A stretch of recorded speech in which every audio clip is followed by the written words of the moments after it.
Sometimes a birth of an idea comes to me in the form of a nightmare. That is a true statement. Sometimes some of my greatest ideas and creativeness, it's in my sleep, but subconsciously in my dreams. And I remember every detail. That's probably why when I first started directing films, I was,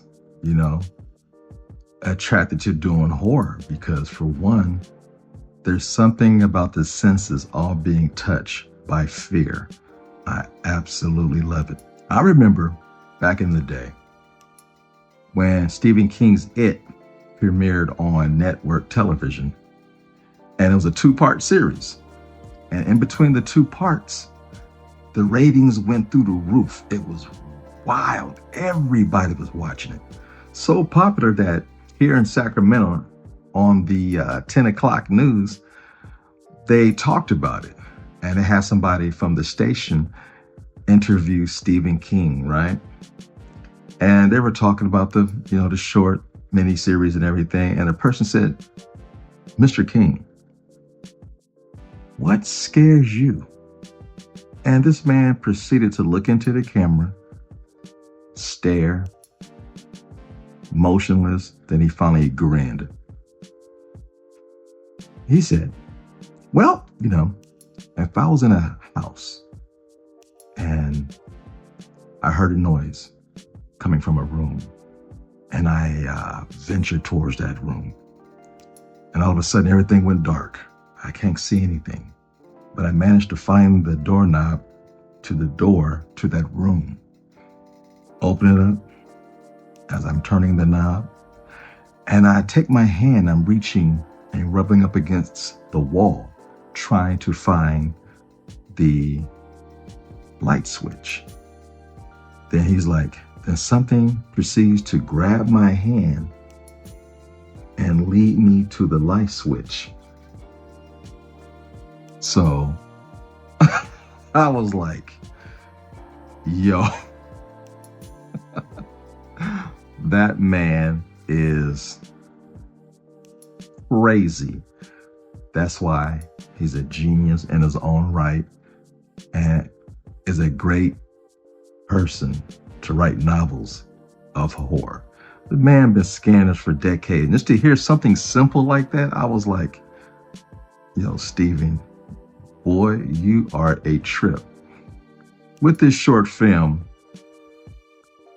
talking about the birth of an idea, everybody's inspired in different ways.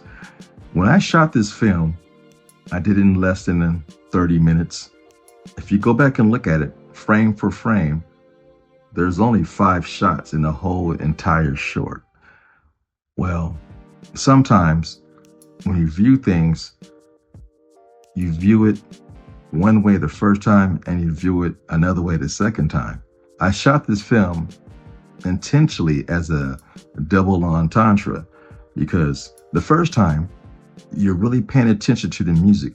See, the music sets the mood, and the music also plays with your emotions. Now your eyes are watching what's on the screen, and there's your verbal communication, whether it's nonverbal or verbal. In this case, there's no word spoken.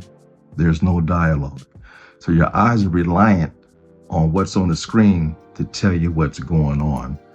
But the music drives you and compels you to feel what you are seeing. And I just love making films like that. And like I said, it's a double entendre. If you watch it for a second time, depending what kind of mind you have, depending what comes up in your area of thinking, look at it again with no sound. And just look at the movements, what's happening. You can say that maybe there's an entity involved with the human being. It's all about what your mind portrays as you're watching something unfold before you. It's beautiful. I love making film. I love telling stories. It's an art form of the highest degree besides poetry. And when you have a style and you learn to master your own craft, it is the best feeling in the world. I hope you enjoyed the short. There will be more coming. This has been a great year so far, and I thank you all that support the channel and support the work that I put into making these videos for you. Until the next time, be sure to like, share, subscribe, tell all your friends, and more importantly, leave your comments down low. And I'm out. Peace. You know the routine. Fade to black.